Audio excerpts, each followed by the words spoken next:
Hello, everyone, and welcome to another episode of Code and the Coding Coders Who Code It. I'm your host, Drew Bragg, and I'm joined today by Andy Croll. Andy, for those of the listeners who might not be familiar with you, could you please give a brief introduction? My name is Andy. I work on the south coast of the UK in a town called Brighton for a company called Coverage Book, where I am the CTO, but that sounds incredibly grand, given that the entire company is 12 people. We are a Rails app, have been for like 8 or 9 years. I have run also for more than that time. 10 years of Brighton Ruby is coming up, which is the UK's premier Ruby event, at which I've invited Drew to speak next year, which I don't think I've told anyone, but Drew's going to come and do his delightful game show.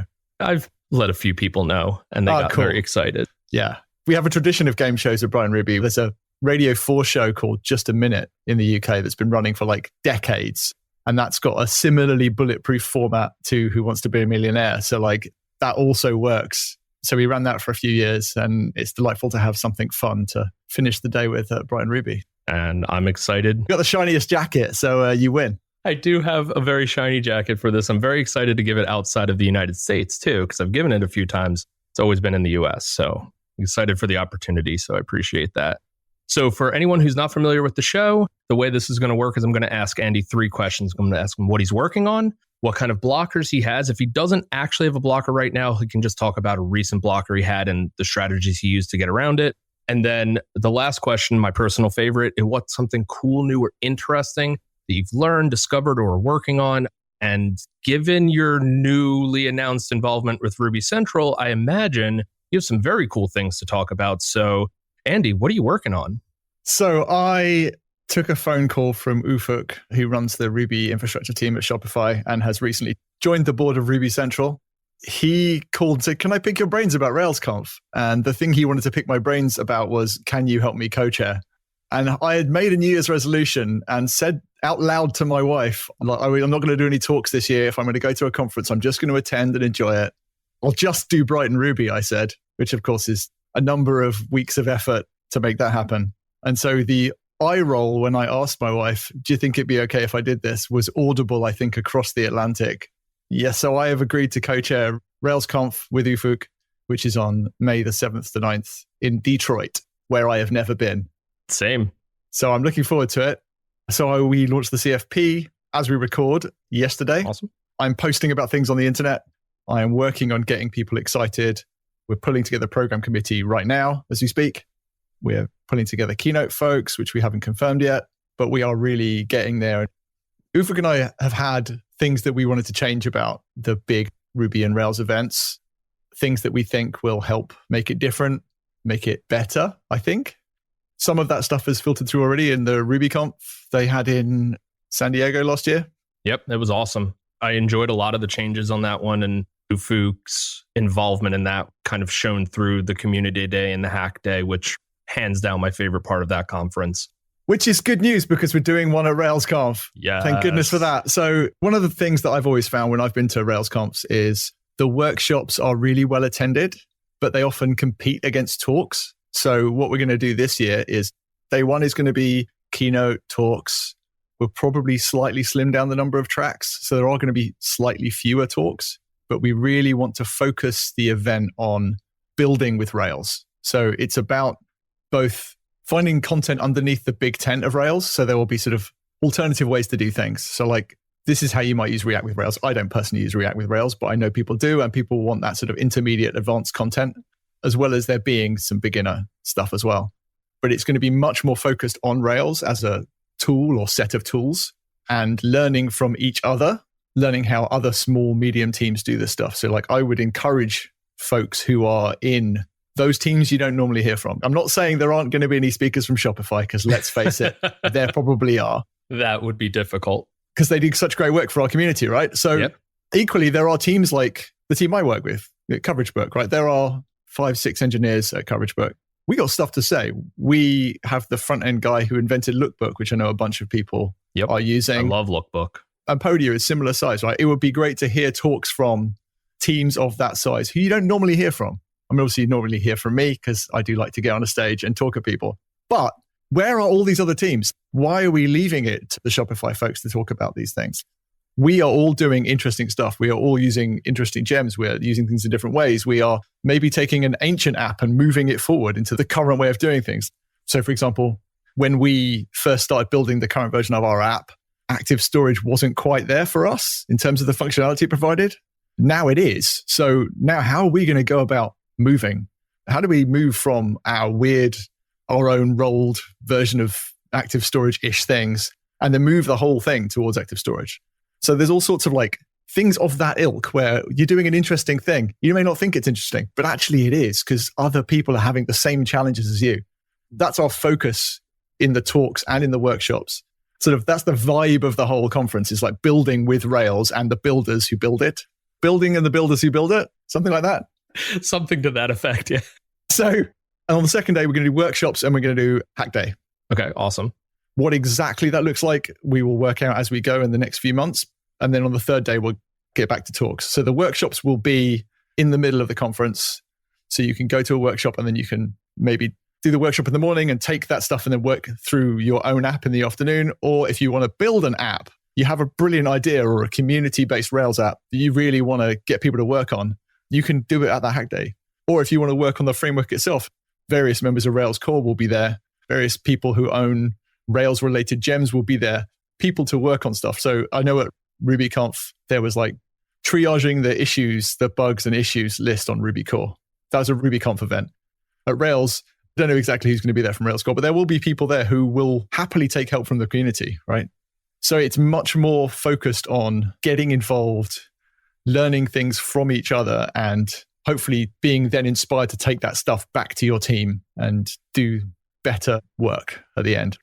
I always say that conferences aren't training, but there is an element of having those days to get your head up and think, right, what things should we be doing to make our lives easier or to lean on the framework better? Or it's not just about the new shiny introduction to X. It's going to be, here's some real tools that you can take back to your job and use.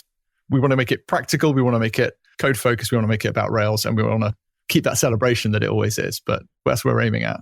I like that. I like the move for the hack day workshop bit to be in the middle. I really enjoyed doing it at RubyConf, but I do think that having it on the first day threw some people off where they're like, oh, I'm not attending a workshop, so I don't need to go to this or what have you. And they came in, and then when they were hearing how awesome the community day hack day was, they're like, hey, that would have been awesome to attend.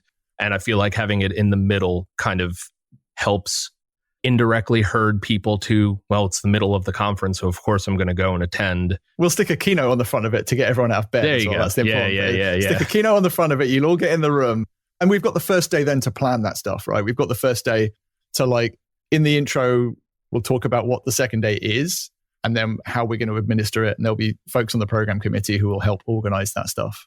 Right. You mentioned that on hack days, it's great for maintainers and core team members to have the extra help to triage issues or the extra help to start parsing bugs. But I also think on the flip side, one of the awesome things for the hack day was you have these code owners and these maintainers and these people who are very well versed with these libraries and tools and whatnot there to help you get your development environment set up, which can a lot of times be the biggest blocker to getting going with anything. And Julie, Jay, and Kevin Murphy and I worked on the Ruby LSP, and it was clutch having Vinny there to just pop over real quick and be like, oh, if you set it up like this, it'll make development easier because you can actually use the tool while you're building it. It was great. It was awesome. I probably would not have figured that out if I just went on, grabbed an issue, started working on my own. So it also helps having those folks there. They've set up someone else's laptop that's a bit more funky than theirs. They can then put that in the README, right? Oh, yeah. You can turn that stuff into documentation that actually spills wider than RailsConf. Right. Yeah. Spills wider than being in the room at the day. It's a hugely awesome addition. I'm excited to see it come for RailsConf. What other kind of goodies do you guys have in the works? Or is it all so secretive right now that you can't spill the beans? You could say secretive, or you could say still working on it. I only took that phone call from Ufuk 10 days ago. Okay. So early January. No, mid-January. Oh, yeah. It is later in January now. So, yeah, it was very much a case of, sure, okay, let's do all of the things right now. Well, that's what you get for doing such a wonderful job helping with Mini, is that now, naturally, you're the go-to guy for helping run an awesome conference. I think I am the first non-board member of Ruby Central to run one of the mainline conferences, I think. Well, there you go. Moving up in the world. Yeah, moving somewhere in the world. Honestly, it's a little bit frightening. Sure. Going to be a little bit bigger than Mini. Yeah, it will be, hopefully. Otherwise, Mini was Mini, certainly in comparison to this. I really want this to have the feel of some of what I bring to Brighton Ruby, bring it to the bigger event, and just try and bring a bit more of that celebration to one of these. They can feel quite intimidating, the RailsConfs. There's a lot of people there.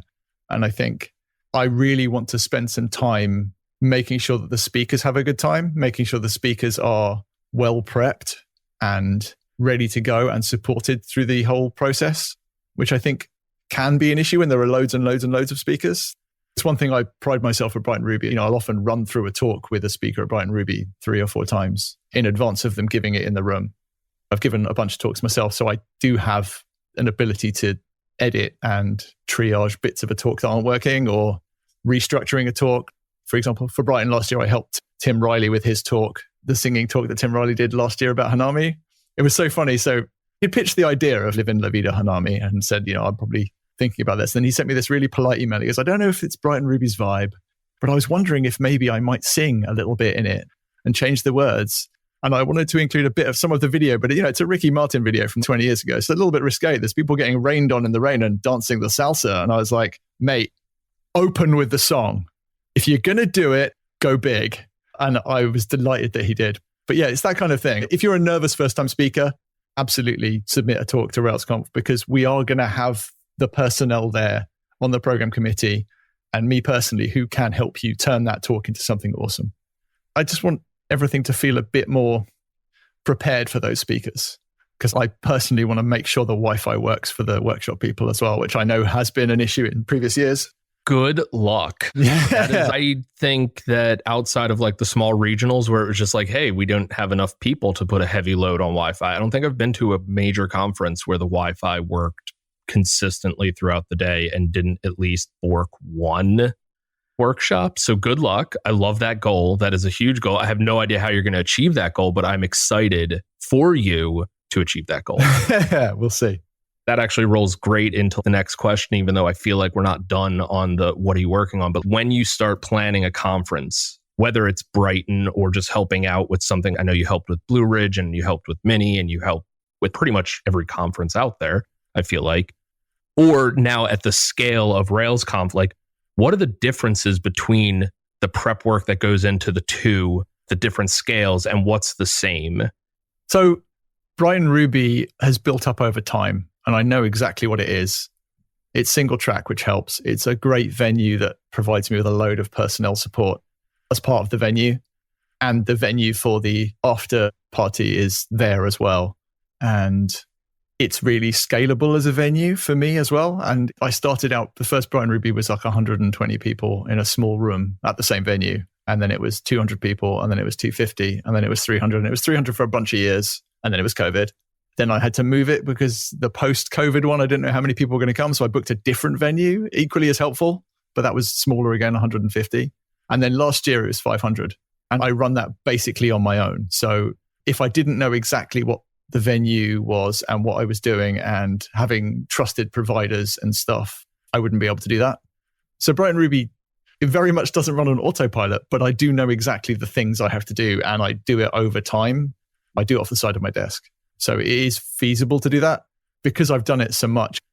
I took a couple of phone calls from Jeremy for Blue Ridge in the early days and just like said, do this, don't do this, do this. I recommend you don't do this. Helped him figure out what he wanted from his event. Other than helping, that's all the help I gave was opinions like this, which is very easy. I feel like that's a lot of help though. Having folks like you who have run a conference and have opinions and have thoughts that help so much. Oh, I didn't think of that bit, or that's a really good idea, or see your point of view. I'll bail on this idea. I think that's hugely helpful. Yeah, he canvassed loads of people. It wasn't just me. It was Andrew from RailsAS, and it was various other folks that he spoke to. Jason from Code with Jason and the Sin City Ruby. Like he spoke to all the folks who've run stuff in recent years. Now, Mini was a weird amalgam of a Brighton Ruby and Ruby Central event, which we ran once. And it sort of had the 3 days, had the multi-tracks. equally, I was working with Gemma and Emily, who are two of the most awesome people and incredibly organized. And again, I was mostly the guy having ideas. And I wasn't local, but I did put myself there and we put it together on site for those 3 days. And it was 100 and something people. Like, it wasn't huge. It was a good size. I enjoyed it. It was a good size. A lot. Yeah. It was great.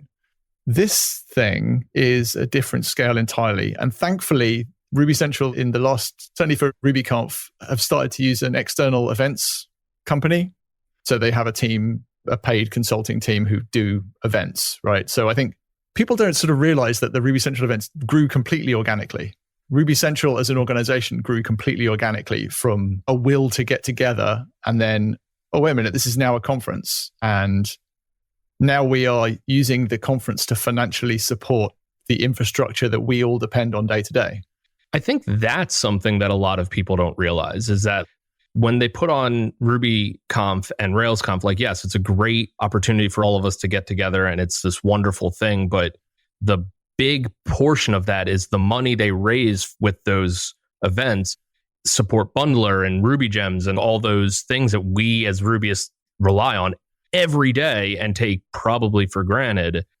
Those things are not cheap. Yeah, right? Both in terms of infrastructure and in terms of the human being supporting that infrastructure. Now, obviously, there is a real mix of people who work on those infrastructural projects for us. And some of them work at Shopify and some of them work at other places. Some of them just people doing bits and pieces off the side of their desk. But Ruby Central now have a hired engineer who works on Ruby Gems and Bundler. And then they have the alternative methods of funding as well. Like, they raise the money from Shopify directly as an endowment. They've got some money, I think, from some German open source funding thing. They've also got what used to be Ruby Together, but sort of wound into Ruby Central, like the membership stuff. So people and companies funding in that way, similar to how the Rails Foundation raises money from companies. Yeah. So they have that as well. But yeah, for the longest time, the conferences were the way that money got allocated to those projects. And so for me, it's a real mixture of trying to make sure that this thing makes some money whilst also like trying to keep the costs down, because attending a long event is an expensive undertaking. They have a different challenge. So I think David Railsworld lost a couple of $100,000 because that was the plan. It's a different kind of event. It's a marketing event. Whereas the idea for a RailsConf or a RubyConf is that it at the very least breaks even and hopefully raises some money to support the infrastructure that we care about. And there's other challenges with a big event. So these big conference center events, it's very difficult to find a venue, first of all. There isn't a conference center for 1,000 people. And to move cities every time is not easy. And to do that, you also need to have a hotel block so that there is an option to stay in the hotel with a bunch of the attendees. And then you obviously need hotel rooms for speakers and for the staff running the event. This is an economics of a US conference that I did not understand because I don't do this for Brighton Ruby, right? So the economics are, if you are buying a ticket to RailsConf, it really helps the conference if you buy hotel room in the block. Because if you don't sell all your hotel rooms in the block, Ruby Central are on the hook for the money for that. It's all of these things factor in when you get to that certain size of conference. And then the food, because it's a 3-day conference, multi-track, it's a big conference hall kind of thing. Food gets provided. Food is a huge proportion of the cost of one of these events. I'm sure. Which is why I don't do food for Brighton Ruby. I'm just like, right. Everybody go into the city of Brighton. It's got amazing restaurants. The challenges on this one are very different to the challenges of a Brighton Ruby. Obviously, I'm much better supported, and there's a programming committee and there's staff at Ruby Central. There is obviously this events team, but it's just a different scale of challenge. Again, and I still have a day job as well. Like, this is not my day job. Yeah, this isn't full-time Andy. This is like a weird work-adjacent side hobby I can't quite control. You have a lot of side hobbies. You have the podcast, you have First Ruby Friends, you have every once in a while newsletter. I've got an overcommitment issue, basically. Yeah. Like, do you see your wife at all? Or is she just kind of like, every time you're like, hey, I'm going to do a thing, she's like, good, go away. It's a little bit of that. It's like that plus an eye roll. The podcast's been easier. So He had a kid last year, which is why we haven't done one for a year, 18 months. She's not quite ready to come back. And then the newsletter is as I get round to it. I'm about to send an email out to that list going, sorry, you're probably not going to get one for 6 months whilst I do all of this stuff. Well, you're a little busy, as we're finding out. The one Ruby thing that I'm doing is RailsConf. One Ruby thing, come to RailsConf. It's like a big thing. And you might not be the right person to ask, but I'm going to ask it anyway. How do the cities get chosen? I have no idea. Okay, cool. You should find out and let me know, because I want a RubyConf or RailsConf in Philadelphia. And I don't know when the last time there was one. And I don't want to put one on myself because of everything you have already said about putting on conferences. Yeah. I don't have those kinds of organizational skills, and I can't talk Ernesto into it. But I want something in Philly. So I got to get someone at Ruby Central to go, it'd be great. Let's do one in Philly. My understanding is they pick a big city that is easy to travel to. Sounds like Philly would be a good option. It sounds like Philly's great. We've got an international airport. Yeah. Got tons of hotels. We've got Reading Terminal Market. Fine. But I feel like that's probably on the list, right? Maybe. I don't know. Yeah, it feels like those sorts of decisions, again, are made like 2 or 3 years out. Right. Because you have to secure the dates in the places. That's one of the big issues that Ruby Central, I know, have had from chatting to the folks who are there over the last few years. One of the big issues they've had is that they had venues they booked 5 years ago. Because of COVID, they had to roll them over. Otherwise, they'd have lost all of their money on those venues. So there were decisions taken before any of the folks who are currently on the board were there. These decisions are made so far in advance that even though I land 10 days ago and we have a kickoff meeting a week ago, suddenly you're like, oh yeah, but the venue's there and the website's already there. You're like, okay, cool. Cool. It feels a little bit cart before the horse, but that's just how these things have been organized for the last however long. So what is the number one blocker for you right now in regards to the planning stages that you're in? Is it just figuring everything out, getting your bearings, or is there this is the problem I'm trying to solve? There's 2. The first one I'm solving on Monday next week in that I am flying to Detroit. Okay. To see the venue, because for me, that's super important. I think being able to adapt a conference to the venue, I think is super important in terms of being able to spot. Done enough of these now and I've been to enough of them that I can go, okay, well, people are going to get stuck physically here, or we need these rooms to be 2 rooms, or if we're going to do 3 tracks this day, then we'll use these rooms and then we'll change it up, or we need to put branding stuff here, or it's a bit weird that the food is way over here, or whatever those things are. I feel like we should go and see the venue. And of course, the 2 chairs of the conference in Detroit, one of us lives in Brighton in the UK and one of us lives in Turkey, which is literally the other side of the world. So I was closest, and there's 1 flight a day from Heathrow. So I am taking it on Monday and doing a 2-day stop with the events team and some Ruby Central folks to walk the halls and work out how we can make it work and find whoever the Wi-Fi contractor is and grab them by the neck and shake them until they tell me that the Wi-Fi will work. It's 2024. You'd think we would have at least semi-stable Wi-Fi by now. They just think that we're normal people who are rocking up to a conference, right? Everybody at this conference has at least 3 devices that will connect to Wi-Fi at the same time and then try and download stuff from places. So let's plan for that. Plan for 3 times the number of people. Let's get some aerials up. You can put me on a wire if you need and people can plug in. We'll do that. So that's my first blocker, which I will hopefully unblock next week. And the other blocker is we don't have any talks yet. Well, you just opened the CFP, so... Seriously, submit talks, because even if we haven't heard from you before, I am keen not to have all new talks. There will be some people that people love to hear from over and over, or they're working on really interesting Rails-related stuff. But I really want folks to consider that maybe they are doing interesting work that other people would benefit from hearing. My most recent talk about how we rebuilt Coverage Book inside Coverage Book. We sort of rebuilt a Rails app inside a Rails app. And it wasn't just a technical talk. There was some personal stuff in there as well and some personnel stuff in there as well. So I think that talk would have been a great fit for this year's RailsConf. I'm not going to give it again because I'm already feel like I'm busy. Also, doing the same talk in the same conference 2 years in a row, that's a bit cheap, isn't it? I really want people to submit, even if they're not quite sure. When you're giving those CFP things, when you're writing a CFP, the most important thing is to include everything that you want to say in the talk, even if it's not brilliantly structured, and prove that it's you who should be giving it. So the CFP submission is not the talk you are going to give. It is the idea and the reason why you should be the one to present this idea. Yeah, and the content of it as well, right? Have a bit of a think about the structure, but the structure can absolutely change. It's about, this is the level of talk that we're giving. I think sometimes you can too easily have too many introduction to talks. Mm-hmm. And I want to avoid having too many. There will be some, obviously. We have to cater to beginners and experts. But equally, I sort of scribbled a load of talk ideas into a document and titles of talks that I would like to see. The database performance beyond N+1. Everybody knows that N+1s are bad, but like, what's the steps? Tell me the steps. What's the next steps? What are the alternatives to action text? Real life caching strategies, because nobody is good at caching. That's true. Comparing job frameworks, delegated types. Is anyone apart from 37 Signals actually using them? If they are, tell me how. Where are the foot guns? How do you go from adopting a Rails core technology? Like, how do you move from React to Hotwire or the opposite direction? Where should you be putting your Rails apps? Is Heroku still the best choice? What about Fly? What about Render? What about Kamal? Has your company saved an enormous amount of money by doing something clever? Have you made massive changes to how your app works? What's the front end story on Rails? All of these things, I am sure there are hundreds and thousands of teams doing this kind of work, and they could dead easily share it back. And I want to hear from those people, like whether it's a workshop, whether it's a talk.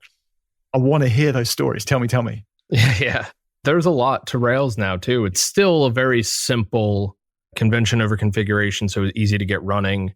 And there's been strides more recently to make it less dependencies outside of Rails itself.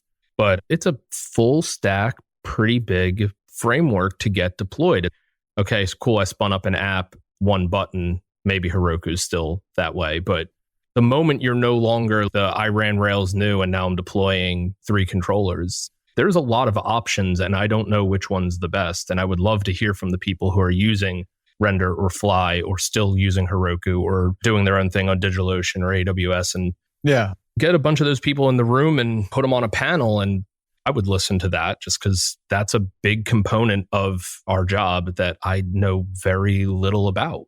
I do whatever my company says and a decision maker per se. But if I wanted to be, I have a lot of research to do. Yeah. You get a lot of talks that are like, here's your first steps installing ActiveJob, or here's how you might translate a simple component from ERB to Haml or ERB to Flex or ERB to View component or whatever it is. It's just like, what are the growing pains at different scales? Because we also hear a lot from the other side, right? We hear a lot from the really big teams. Obviously, we hear from the Shopifys and from the GitHubs. We hear from like really big stuff.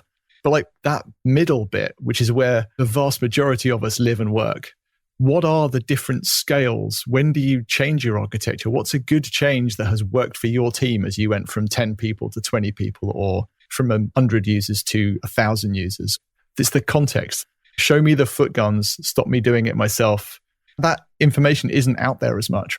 There's lots of information about doing it for the first time or installing something in a brand new Rails app, but it's like you have an 8-year-old hairy Rails app. So what next? Yeah, those are all great talk ideas. Those would be the types of talks that would definitely get me into talk rooms.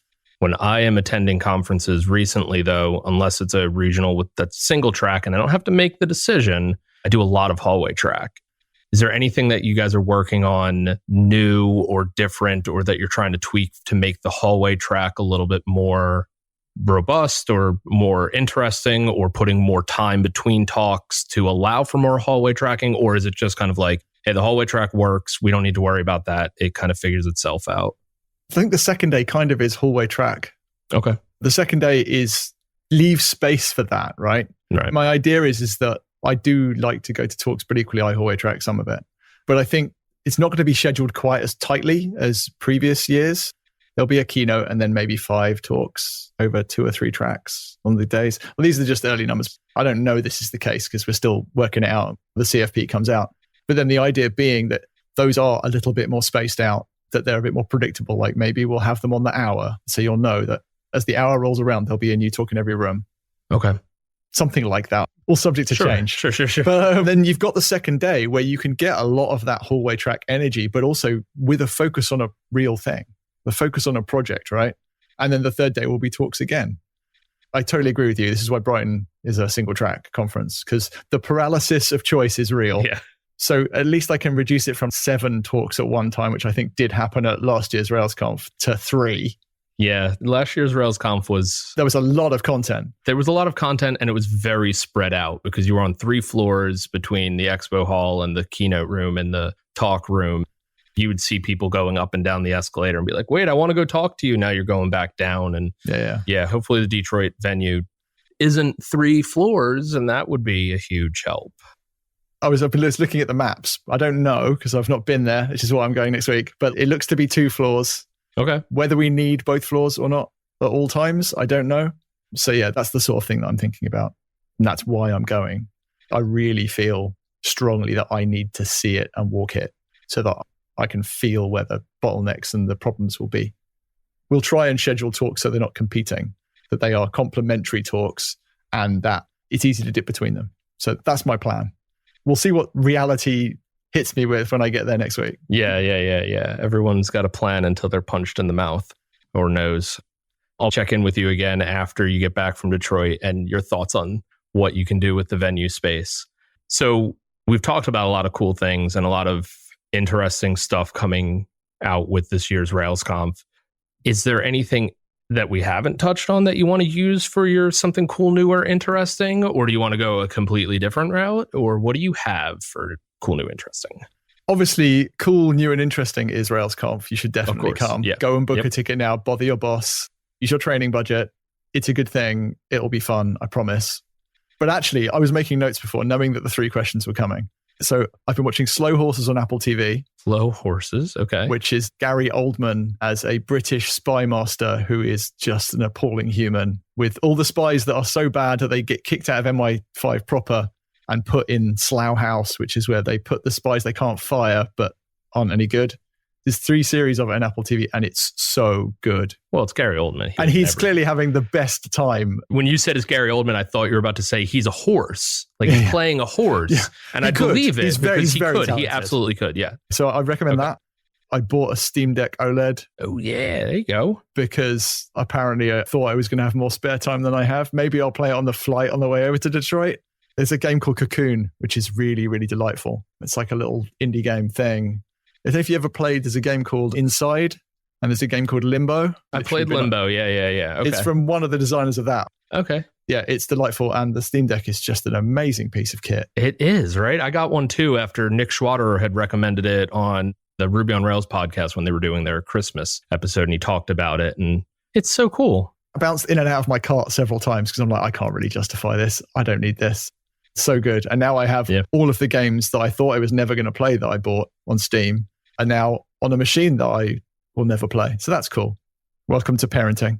Yeah, I am impressed at how well port to the Steam Deck works for so many games. Like I've played some beefy AAA games on the Steam Deck and like, yeah, you're not going to get the same quality resolution out of a performance PC or something, but you're going to get pretty damn good and have a really good time. So impressed overall. It's proper chunky as well. It's good chunky. You work on the guns whilst you're using it. So it's not just for weedy gamers, it's for buff gamers who can hold a heavy thing up. Yeah. But actually, the cool thing I really wanted to talk about. So today we had a meeting at work and I was explaining the infrastructure of Coverage Book we hired another new junior developer this year and to our other juniors. And I used continuity camera on my Mac. You know, you can use an iPhone as a webcam now. I have heard this, yes. So what I did was I balanced my iPhone on top of my laptop, leaning against my monitor. And what it does is it uses 2 of the cameras on the iPhone. And it takes a picture of your desk as well as of your face. And it puts the picture of your desk sort of de-squashed into a window that you can then share. So you can share what you're drawing on your desk as like your share screen on Zoom. Huh. It's brilliant. Yeah, this is new. You can buy like little MagSafe clips that turn your iPhone into a webcam. And I was like, why would I want one of those? I have a webcam, even though I'm talking to you on a studio display and the webcam's not that great. Why would I put my iPhone up there to be the camera? You would do it for this thing, this continuity camera. It's amazing. If you want to communicate product stuff through drawing or I've got this idea, let me do this. So you can just click your camera on, you set your camera to be your iPhone camera because it knows your iPhone is nearby because I'd know witchcraft. And then, because obviously when you take a picture of a desk, it's weird perspective, but it corrects the perspective in the window and they can see your hands drawing on it. It was so useful in that kind of back and forth, because then you're not trying to draw on a screen with a mouse or any of that stuff. Like you've got a piece of paper on your desk with a pen and you can just draw and then it reverses the angle and then de-squishifies it. And it was properly useful for actual work. Like I knew you could do the iPhone as your webcam if you're in the Apple ecosystem, but I didn't know about that. That is awesome. It's very cool. That is very cool. I want to see this in action. You're going to have to show me at some point. Actually, I might be able to do it once we finish hanging up here. And I'll see if I can share my screen and it be the continuity camera. We're doing this recording in a web browser. So how it works with Chrome, I've got no idea. I don't even know how it works outside of Chrome. So. So other than, hey, everyone, RailsConf this year in Detroit is going to be awesome. You should definitely go. Go tell your boss you're going. Do whatever you need to do to get there. Is there anything else you want to talk about before we wrap up? I mean, also Brighton Ruby. Yeah, also Brighton Ruby. If people don't come to that, I personally have to go and live under a bridge. Oh, yeah? If I lose enough money, that's what will happen. Oh, yeah. Well, let's not bankrupt Andy. Everyone go to Brighton Ruby and RailsConf. What are the dates for RailsConf again? It's May 7th to 9th. May 7th to 9th in beautiful Detroit, Michigan. Detroit. Can I say beautiful? I don't know. It could be awful, could be delightful. Hey, the Red Wings might make the playoffs, so maybe you could catch a Red Wings game while you're out there. The Red Wings play ice hockey, which is a sport. I know it's a sport. That's the one with the burly men hitting each other in the cold, right? Yeah, but not football. They do it while skating on ice. Yeah. Technically, football is also men hitting each other in the cold. My sport of choice, ice hockey. Red Wings might make the playoffs. Who knows? Maybe we'll get lucky and we'll be able to catch a game while we're out. RailsConf. Andy, this was a blast. I'm so happy we got to catch up. Thank you for emailing me to come on because I have not been on social media. So God knows who's trying to get a hold of me. My 1 month away from social media is almost over. So I can't wait to see how many people have been asking me questions. Cool. Awesome. Well, thank you for everything you're doing for RailsConf also, because I'm very excited to see how it all rolls out and that Ufuk is getting the help he deserves. So thanks for coming on the show too, and we will catch you next time. Absolutely, my pleasure. Good to speak to you, Drew. All right, see you, Andy. Bye.